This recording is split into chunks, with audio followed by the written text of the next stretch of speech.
வழக்கமாக மக்கள் எதிர்பார்க்குற ஒரு செய்தி அப்படின்னா ஆபரண தங்கம் விலை தான். அதை பற்றின செய்தியை பார்க்குறோம். அதாவது இன்னைக்கு வந்து ஆபரண தங்கத்தினுடைய விலை அப்படிங்கிறது 240 ரூபாய் குறைஞ்சிருக்கு. அப்போ 1 கிராம் 13,150 ரூபாய்க்கும், ஒரு சவரன் ஆபரண தங்கம் அப்படின்னு பார்க்கும்பொழுது 1,05,200 ரூபாய்க்கும் விற்பனையாகுது. இல்லத்தரசிகளுக்கு முக்கியமான செய்தி பார்த்துட்டோம். அடுத்து விவசாயிகளுக்கு ஒரு முக்கியமான செய்தி காத்துட்டு இருக்கு. என்ன அப்படின்னா, கிருஷ்ணகிரி மாவட்டம் பாரூர் பெரிய ஏரியிலிருந்து பாசனத்திற்காக தண்ணீர் திறக்கப்பட்டிருக்கு. இதன் மூலமா போச்சம்பள்ளி பகுதியில் உள்ள 2,397 ஏக்கர் விவசாய நிலங்கள் பாசன வசதி பெறும் அப்படிங்கிறது குறிப்பிடத்தக்கது. இந்த பாரூர் பெரிய ஏரி அப்படின்னு ஏன் பேர் வந்துச்சு அப்படின்னா, கிருஷ்ணகிரியில் இருக்கக்கூடிய மிகப்பெரிய ஏரியா இந்த பாரூர் ஏரி தான். 1957 நினைக்கிறேன், மறைந்த முன்னாள் முதல்வர் காமராஜர் அவர்களால் திறந்து வைக்கப்பட்டது இந்த ஏரி. இதனால் பல ஆயிரக்கணக்கான லட்சக்கணக்கான விவசாயிகள் பயனடைகிறாங்க. அந்த வகையில் இப்போ 2,397 ஏக்கர் விவசாய நிலங்கள் பாசன வசதி பெறும் வகையில் இந்த பாரூர் பெரிய ஏரியிலிருந்து பாசனத்திற்காக தண்ணீர் திறக்கப்பட்டிருக்கு. பழனி கோயில் நில மோசடி வழக்கு வந்து ரொம்ப ஆர்வமாக போயிட்டுருக்கு. நிறைய இதில் என்னென்ன விஷயங்களாக வெளியே வரப்போகுது அப்படிங்கிற எதிர்பார்ப்புகள்லாம் இருக்குது. அதை பற்றின ஒரு செய்தி தான் பார்க்க போகிறோம். இந்த பழனி கோயில் நில மோசடி வழக்கினுடைய ஆவணங்கள் சிபிசிஐடியிடம் ஒப்படைக்கப்பட்டிருக்கு.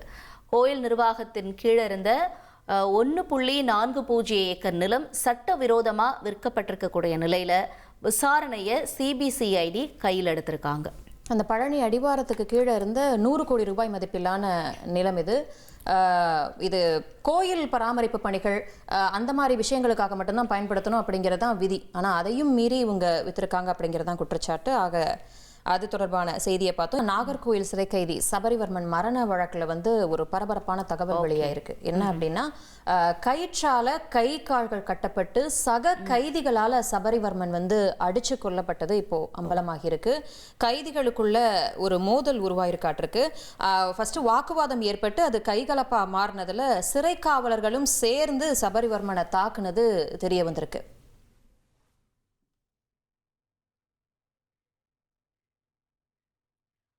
ஸோ இதனால் இப்போ இந்த மாற்றுத்திறனாளி அவர் உயிரிழந்திருக்கிறதுனால அவரோட உடலை வந்து வாங்க மாட்டோம் அப்படின்னு 3வது நாளாக உறவினர்கள் மேலும் தொடர்ந்து போராட்டத்தில் ஈடுபட்டுட்டு வராங்க. அந்த காட்சிகள் கூட நம்ம திரையில் பார்க்குறோம். அவங்க வைக்கக்கூடிய கோரிக்கைகள் அப்படின்றது என்னென்னா, அரசு தரப்பிலிருந்து கோரிக்கைகள் நிறைவேற்றப்பட வரைக்கும் நாங்கள் உடலை வாங்க போகிறது இல்லை அப்படின்னு சொல்கிறாங்க. அவங்களுடைய மனைவிக்கு வந்து அரசு வேலை வழங்கணும், அதே மாதிரி நிவாரணம் வழங்கணும், இந்த வழக்கில் சம்மந்தப்பட்டவங்க மேலே நடவடிக்கை எடுக்கணும். இதெல்லாம் தான் அவங்களுடைய கோரிக்கையாக இருக்குது. இந்த கோரிக்கைகள்லாம் நிறைவேற்ற வரைக்கும் நாங்கள் உயிரிழந்தவரோட உடலை வாங்க மாட்டோன்னு உறவினர்கள் போராட்டத்தில் தொடர்ந்து ஈடுபட்டுட்டு வராங்க.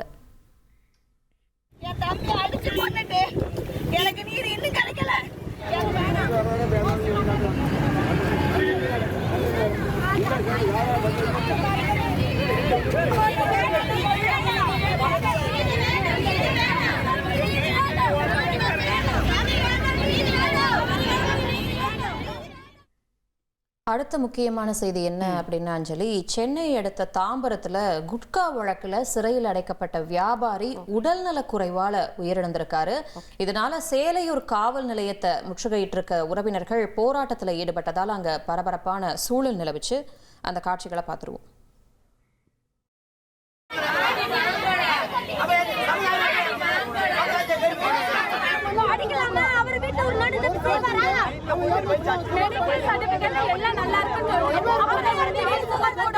அடிச்சு நிறுத்தி முடிஞ்சிருக்காங்க. அது எப்படி சார்? படுத்து கிடந்து அப்பா தப்பு பண்ணியிருந்தாருன்னா அப்பாவை அரெஸ்ட் பண்ணணுமா? கடையில பிடிச்சிருந்தாருன்னா அப்பாவை அரெஸ்ட் பண்ணணுமா?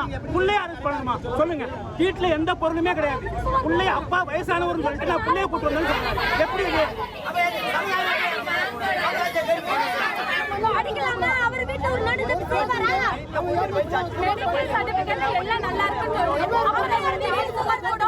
அடிச்சு நிறுத்தி முடிஞ்சிருக்காங்க. அது எப்படி சார்?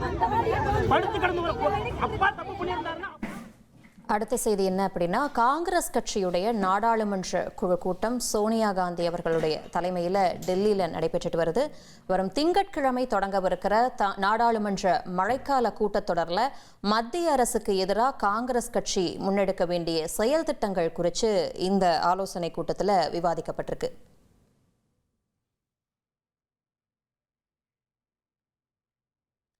அடுத்து ரயில் டிக்கெட் முன்பதிவை எளிதாக்க மேம்படுத்தப்பட்ட IRCTC இணையதளம் நவீன தொழில்நுட்பத்தோட இன்னைக்கு அறிமுகமாகியிருக்கு.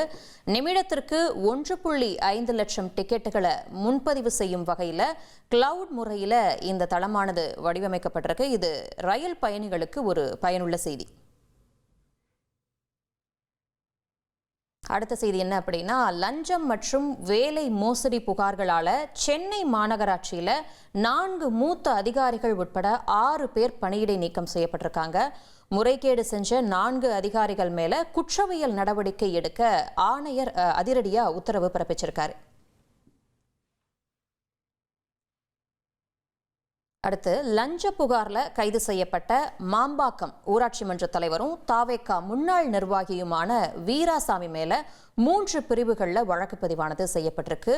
ஊழல் தடுப்பு சட்டத்தின் கீழ் கைது செய்யப்பட்டுள்ள வீராசாமி மீதான விரிவான வழக்கு விவரங்களும் வெளியாகியிருக்கு.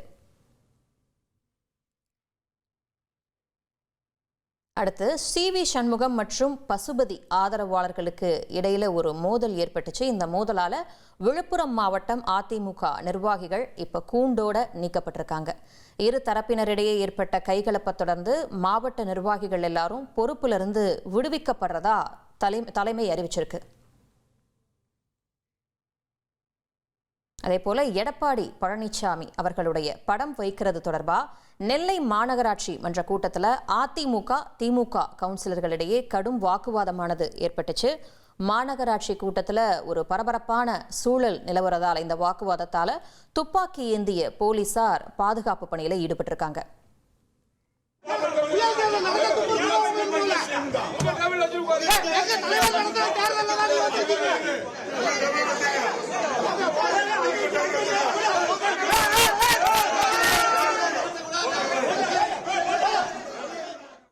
நேற்று நம்ம ஒரு பரபரப்பான செய்தி பார்த்தோம். சென்னையில் மருத்துவர் வீட்டில் ரூபாய் நோட்டு அளவிலான கருப்பு தாள்கள் பறிமுதல் செய்யப்பட்ட சம்பவம் ஒரு பெரிய பரபரப்பை ஏற்படுத்துச்சு.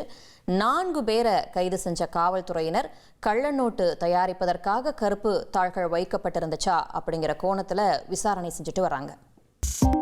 2.84 கோடிக்கும் அதிகமான மக்களின் உள்ளங்களை வென்ற தந்தி டிவியின் டிஜிட்டல் தளங்கள், 1.28 கோடி யூடியூப் சப்ஸ்கிரைபர்ஸ், 48 லட்சம் Facebook ஃபாலோவர்ஸ், 29 லட்சம் Instagram ஃபாலோவர்ஸ், 23 லட்சம் X ஃபாலோவர்ஸ், 11 லட்சம் தந்தி ஆப் டவுன்லோட்ஸ், 30 லட்சம் வெப்சைட் மந்த்லி ஆக்டிவ் யூசர்ஸ், 15 லட்சம் வாட்ஸ்அப் ஃபாலோவர்ஸ். அசுரபலம் கொண்ட எங்கள் டிஜிட்டல் கரங்களில் உங்கள் விளம்பரங்களை சேர்க்க வாட்ஸ்அப் பண்ணுங்க. 8939888838. Email advtv@dttv.in.